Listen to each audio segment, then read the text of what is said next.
Aramis Espinosa Arellano. Soy alumna de la Universidad Filadelfia de México, Campus Perote.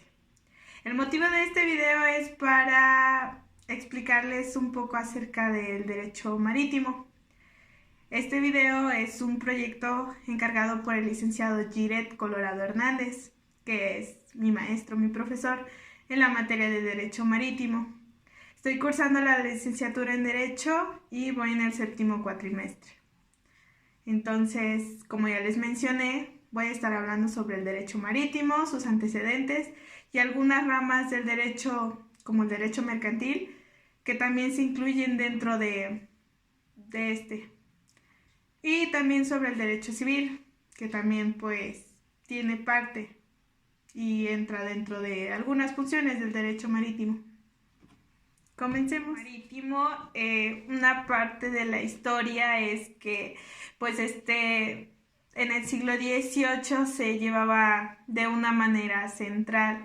Entonces pues Nueva España y la metrópoli comenzaron a comercializar con esta ideología. Esta se centraba básicamente en que pues solamente había rutas para estos dos lugares, entonces pues no había, digamos, que transporte para algunas otras rutas o algunos otros lugares. Después esto cambió debido a la independencia.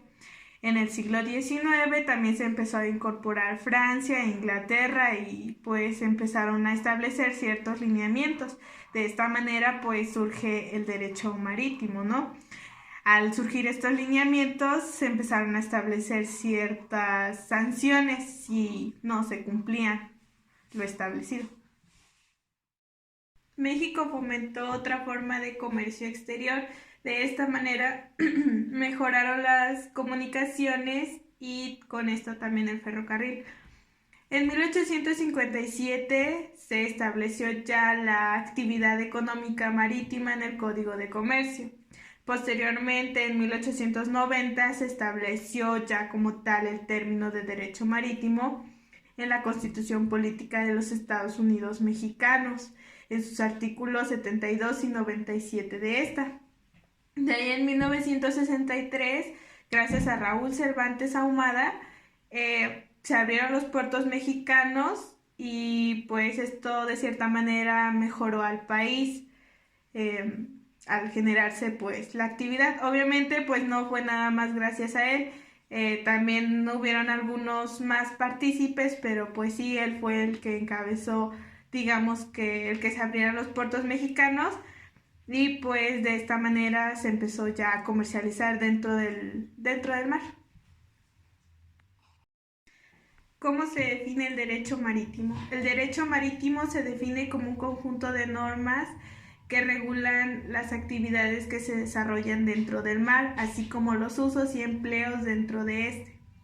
De esta manera, pues se busca, como ya lo mencioné, regular las actividades, aplicando ciertas sanciones a quien no cumpla pues lo que se estableció. Derecho constitucional marítimo y derecho internacional marítimo. El derecho marítimo tiene sus bases constitucionales en el artículo 27 y 73, en la fracción 13 y 18, y también en el artículo 133 de la Carta Magna, o mejor conocida como la Constitución Política de los Estados Unidos Mexicanos, que nos rige a nosotros. En esta se establece que toda agua marítima o todas las aguas marítimas son propiedad de la nación. De ahí, en 1917 en la Constitución también se establece en el artículo 27 que sí, son aguas marítimas propiedad de la nación, pero que también existe el derecho de transmitir el dominio para crear de esta manera una propiedad privada. Bueno, recordemos que el 5 de febrero de 1857 se estableció ya como tal en la Carta Magna o Constitución Política de los Estados Unidos Mexicanos el término de derecho marítimo. De esta manera, pues ya desde entonces se empezó a separar de cierta manera lo que era el derecho marítimo, ya como tal, ya tenía un concepto.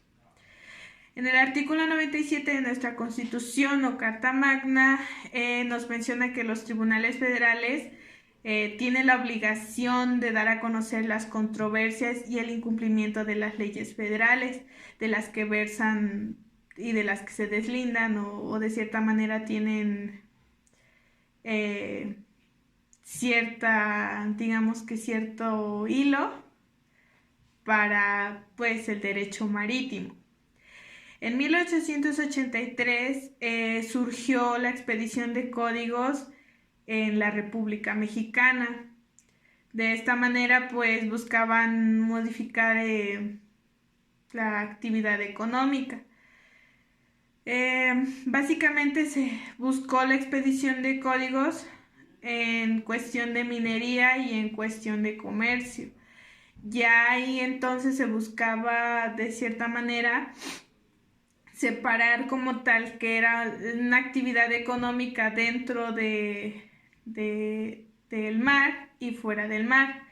Entonces el Código de Comercio más se centró en las actividades económicas fuera del mar, que como tal eso era una actividad económica, y dejó un poco a un lado el área del mar. Entonces, ya de ahí en 1884 el Código de Comercio referente a la normatividad, pues fue cuando derogó como tal que la actividad marítima pues era una actividad de comercio. Entonces ya después en 1889 se consideraba ya nada más como tal que el acto de comercio era o hacer un contrato por alguna actividad de comercio marítima o pues la navegación interna o externa. Entonces ya como tal ya no había algo tan particular, alguna ley que regulara esto, ¿no? Porque pues el Código de Comercio se buscó separar un poco de eso. Entonces, tiempo después surgieron leyes en las cuales se empezó a regular ya como tal la actividad de comercio dentro del mar. Y de ahí en base a eso empezaron a surgir pues otro tipo de cumplimientos, ¿no? Y se empezó a separar, se separó la materia del comercio fuera del mar y dentro del mar, ya a un lado más, digamos que separando el derecho marítimo, ya obviamente con otras excepciones y con otras obligaciones y con otros cumplimientos. Como leyes regulatorias secundarias tenemos a la Ley de Navegación y Comercio Marítimo, a la Ley de Bienes Nacionales, a la Ley Federal del Mar, a la Ley de Puertos, al Código de Comercio, como ya mencioné algunos artículos hacia atrás en el video, a la Ley General de Títulos y Operaciones de Crédito, a la Ley de Competencia Económica, a la Ley del Procedimiento Administrativo, también al Código de Procedimientos Penales Federal y el Código de Procedimientos Civiles Federal también. También a la Ley de Vías Generales de Comunicación, al Código Aduanero, entre algunos otros también. Dentro de nuestro derecho marítimo hay algunas instituciones que buscan regular, digamos que los actos y las actividades que se llevan a cabo dentro del mar. Entonces, dentro de estas tenemos dos, la CONVEMAR y la CEMAR. La CONVEMAR es la Convención del Mar. Esta es considerada pues un tratado multilateral a lo largo de la historia. Básicamente tiene como objetivo regular, delimitar los territorios dentro del mar, dependiendo de las naciones a las que pertenezca cierto territorio, y también tiene como objetivo pues verificar y checar todo lo que se encuentre dentro del fondo del mar, de los fondos marinos. La CEMAR también está reglamentada por 7 espacios marítimos. Esos 7 espacios marítimos, de los cuales se encarga la Comemar, son los siguientes. Imaginemos que este lápiz es un barco, ¿no? Entonces el barco va navegando. En la parte de arriba encontramos el espacio aéreo nacional y el espacio aéreo internacional, que en este caso vendría siendo pues la parte de arriba, ¿no? La parte aérea, el cielo, pues. Después, donde va nuestro barco, encontramos el mar territorial, encontramos la zona contigua y encontramos el alta mar, en la parte donde va nuestro barco.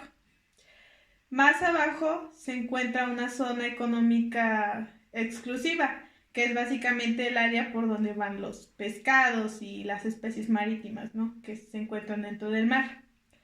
También tenemos una línea base y una plataforma continental. La línea base y la plataforma continental es la tierra, básicamente el área terrestre, ¿no? Que se encuentra al lado del mar, de nuestro mar. Una de nuestras segundas instituciones, como ya lo mencioné, es la CEMAR, la Secretaría de Marina. Esta se encarga de pues ejercer el poder marítimo nacional, de proteger los intereses marítimos, de proteger las especies marítimas, de mantener pues que se cumplan las normas y básicamente los lineamientos jurídicos dentro del mar. También de las costas, los ríos, las zonas lacustres y los recintos portuarios. Tiene como visión pues ser una institución adaptable, una institución con capacidades y básicamente pues con recursos propios para que de esta manera pues se busque proteger los intereses marítimos nacionales. Esta Secretaría de Marina se fundó en el año de 1941. El derecho marítimo administrativo. De acuerdo a la Ley de Navegación publicada en el Diario Oficial de la Federación, un 4 de enero de 1994, se generó una reforma el 1 de junio del 2006. Esta reforma estipulaba que la autoridad recaía en el Poder Ejecutivo Federal, en la autoridad que era pues la Secretaría de Comunicaciones y Transportes, a través de la Capitanía del Puerto. La Capitanía del Puerto pues básicamente son los capitanes de las embarcaciones de cada uno de los barcos. De esta manera pues el Poder Ejecutivo señalaba también que a través de la CEMAR, la Secretaría de Marina, se ejercía soberanía en aguas territoriales, de manera que la soberanía pues básicamente es el poder ejercido sobre otra institución, otra autoridad. Entonces, de esta manera,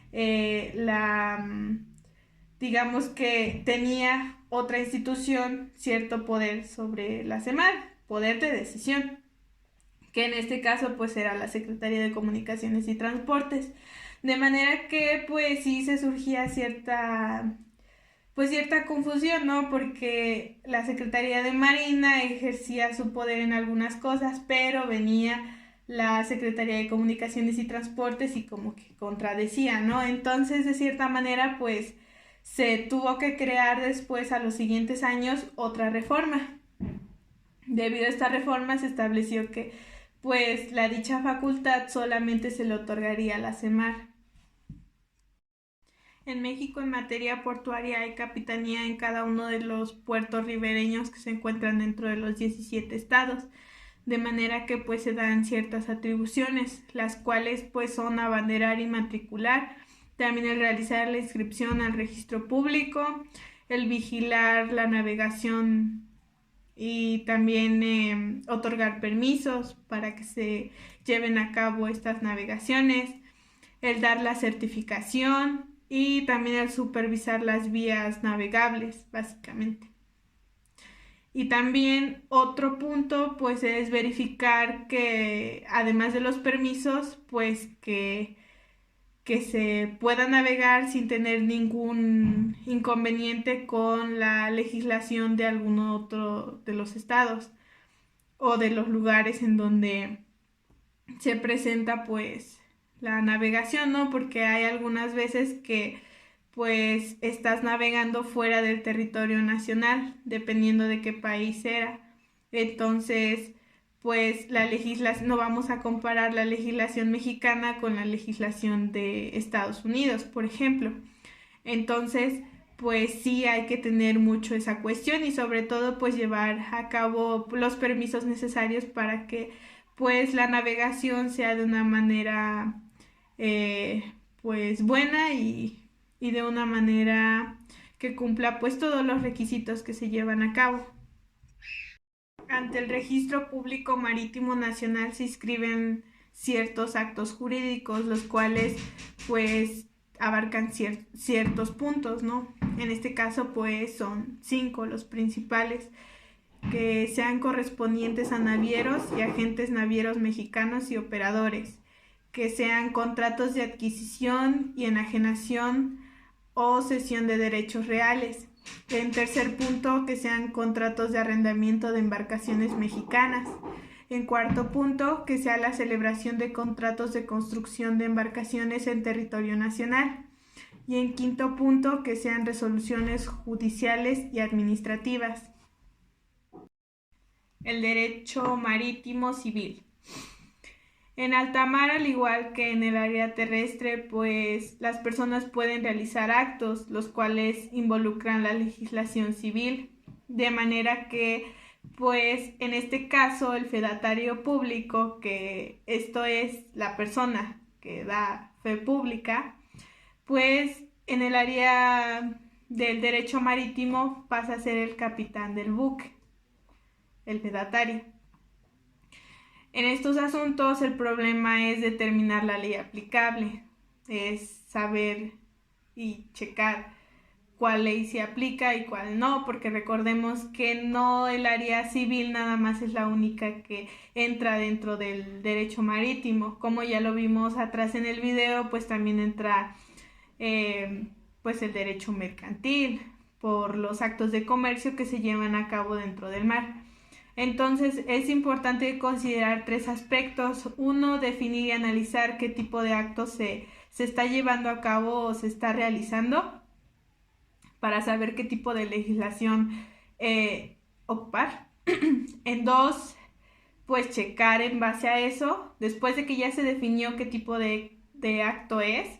Una vez que ya se hizo esto, ya se checa qué tipo de legislación va a aplicar en base al acto. Y como punto 3, pues es la competencia. Aquí básicamente pues el juez va a ejercer su poder de autoridad para su jurisdicción sobre el puerto al que primero se ha arribado al buque. El capitán que va a bordo de las embarcaciones se le atribuyen ciertas funciones, las cuales pues sí son un buen, pero pues voy a enunciar las principales. Una de ellas es mantener el orden y la disciplina dentro del buque y pues básicamente también cuando llegan al lugar de origen y de destino, ¿no? Entre pues la tripulación. También mantener actualizado el diario de navegación, contar con los permisos para que se realice esta navegación y el acto de comercio, actuar como oficial de registro civil y como auxiliar al Ministerio Público Federal. Ejercer también la autoridad sobre las cosas o personas que vayan a bordo. O sea, él es el que se encarga de decidir sobre absolutamente todo. A él es a quien se le debe consultar cualquier cuestión que se realice. Y también sobre él recae pues cualquier incumplimiento o cualquier sanción si no se lleva a cabo pues el proceso a como es requerido.